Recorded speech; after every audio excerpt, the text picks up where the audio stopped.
구한 말. 조선의 여성은 남성의 가치관이 내면화된 대상으로서 존재할 뿐이었다.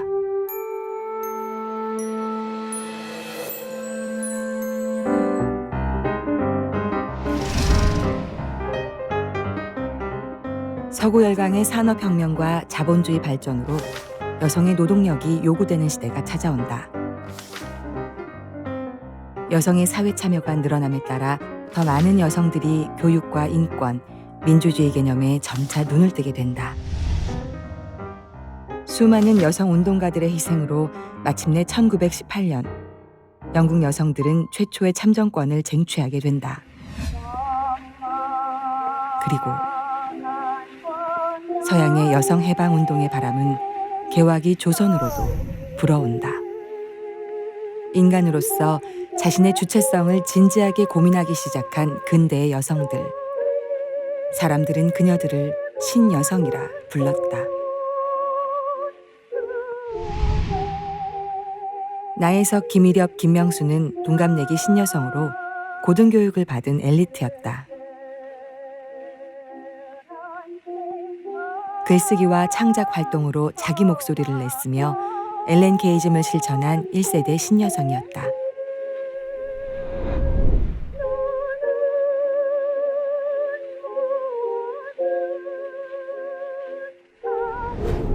자유연애, 자유결혼, 자유이혼.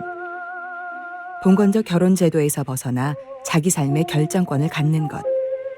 여성이 독립된 존재로 살아가기 위한 첫걸음이었다.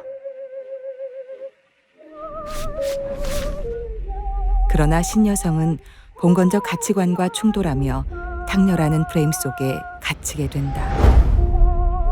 기존 질서에 대한 저항은 여성들의 존재 그 자체를 위협했다.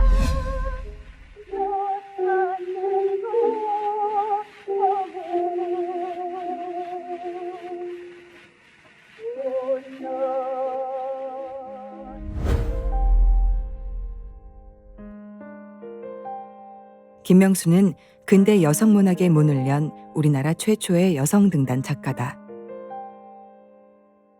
소설, 시, 희곡, 번역에 이르기까지 전방위적인 집필 활동을 펼쳤다.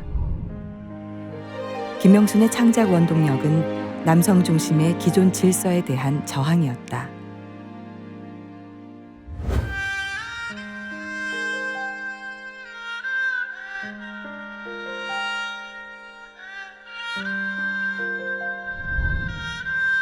기생첩의 딸. 일평생 김명순을 따라다닌 꼬리표였다. 무엇보다도 듣기 싫은 첩이란 이름을 듣지 않을 정숙한 여자가 되어야 하겠다.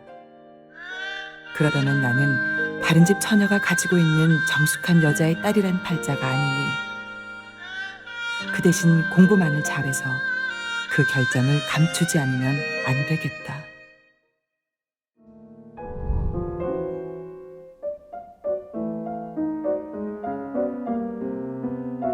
김명수는 출생신분의 한계를 실력으로 뛰어넘기 위해 일본 유학길에 오른다. 1915년 일본 유학 중 당시 19살의 김명수는 조선인 이응준으로부터 데이트 강간을 당한다. 그것을 다룬 유일한 작품이라고 하면 1924년에 쓴 탄시리와 주영이라는 소설이 있습니다. 그것은 이제 미완의 소설인데요. 이 작품을 쓰게 된 동기는 일본의 작가 나가니시 이노스케라고 하는 작가가 쓴 너희들의 배후에서라고 하는 소설이 있습니다. 이 소설이 23년에 쓰여졌는데 24년에 우리나라의 매일신보의 이익상에 의해서 번역이 되어서 실리게 돼요. 자, 그런데 이 소설의 주인공이 권주영이라는 여성이거든요. 탄시리와 주영이에 나오는 그 주영입니다. 김명순이라고 하는, 그의 호가 탄실이잖아요. 그래서 김명순이라고 하는 그런 소문이 파다하게 퍼져 있었어요. 그래서 그 소문에 대한 왜곡된 점을 바로잡기 위해서 일종의 대항소설로서 탄실이와 주영이라는 이름을 내세워서 탄실이와 주영이는 다르다, 이것을 내세우기 위해서, 변명하기 위해서 이 소설을 쓰게 된 거죠. 자, 그런데 이제 이 소설은 현재를 다룬 전반부와 과거를 다룬 후반부로 이렇게 나눠지는데 현재에서는 그 자기를 강간했던 태영세라고 하는 그 작품 속의 인물에 대해서 이복 오빠인 김정택이 쥐 같은 작은 그런 아주 폄하하는 그러한 표현을 쓰고 있습니다. 자, 그러나 정작 후반부에 가서 강간당할 그 시점에 와서 작품은 더 이상 쓰지 못하고 중단되게 되는데 그 중단된 이유가 제가 생각을 하기에는 15년에 당했던 강간이 24년 그 작품을 쓸 때까지도 전혀 제대로 치유되지 않았기 때문에 그 트라우마와 직면할 수 없어서 작품을 중단하게 된 한 이유가 되지 않았을까 그렇게 생각하게 되죠. 조선으로 돌아온 김명수는 성폭력의 상처를 이겨내기 위해 글쓰기에 몰입한다.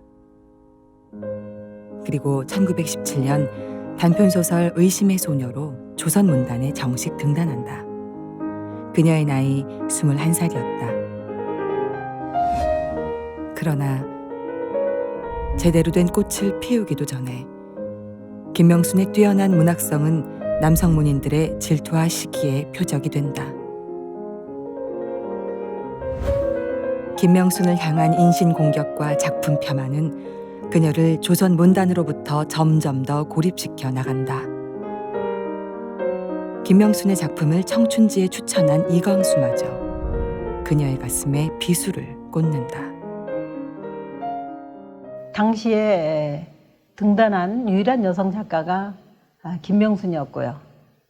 또 더욱이나 그녀가 조선일보와 동아일보 또 각종 그 문학 잡지의 인기리에 작품이 연재되는 인기 작가였다고 하는 그런 점들이 그 이유가 되었는데 그녀가 첩외소생이라고 하는 나쁜 피를 들먹이고 또 일본에서 데이트 강간을 당한 순결을 잃은 그런 정숙하지 못한 그런 여성이라는 데 공격이 집중되었다고 생각이 드는데 그 기저에는 아버지도 이미 돌아가시고 또 결혼을 하지 않았기 때문에 남편도 없고 이런 그 흙수저의 이러한 그 김명순의 신분 이런 것도 크게 작용했다고 저는 생각합니다. 유미주의다 하면은 그 미를 최상의 가치로 추구하는 그런 문학이다 이렇게 얘기할 수가 있는데 김명순의 시나 또는 소설은 이러한 경향이 아주 농후합니다. 그런데 이러한 유미주의 문학이 김명순과 김동인과 또는 임노월 이런 분들이 지향하는 문학 경향인데 이러한 문학은 일종의 퇴폐다. 이래서 이광수나 또는 방정환은 우리나라의 그 전통적인 천도교하고 관계가 있지 않습니까? 또 김기진은 우리나라 그 프롤레타리아 비평가의 선두주자 아닙니까? 이런 분들의 시선으로 보자면 사실주의와 이런 데에 아주 반하는 반민족주의일 수 있다 이렇게 보신 것 같아요. 그래서 유미주의 문학을 멸절시키자라고 하는 비평문을 발표하고 이분들이 연대해서 김명순 주기에 나선 겁니다. 배는 듯 마는 듯한 설움 속에 잡힌 목숨이 아직 남아서 오늘도 괴로움을 참았다. 유리관 속에서 춤추면 살 줄 믿고 일하고 공부하고 사랑하면 재미나게 살 수 있다기에 미덥지 않은 세상 살아왔었다. 지금 이 배는 듯 마는 듯한 설움 속에 생장되는 이 답답함을 어찌하랴. 미련한 나.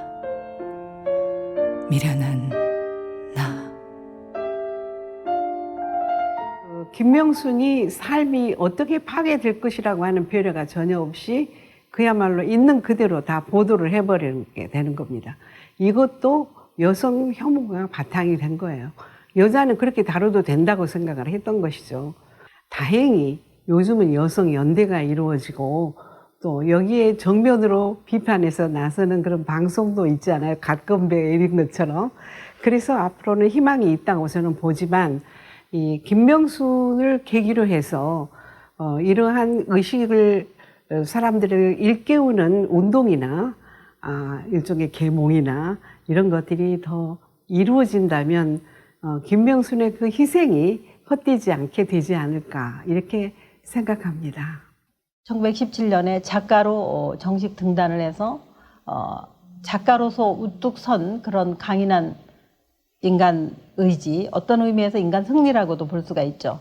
자, 승리했기 때문에 더더욱 남성들의 공격이 더 심해졌다고 보지만 이렇게 어떤 상처를 끌어안고 피해의식에 젖어서 살지 않고 과감하게 자신의 문학을 통해서 적극적으로 대처해 나가는 그런 점이 굉장히 저는 오늘날 살아가는 여성들에게도 많은 그 귀감이 되고 있다 이렇게 생각을 합니다.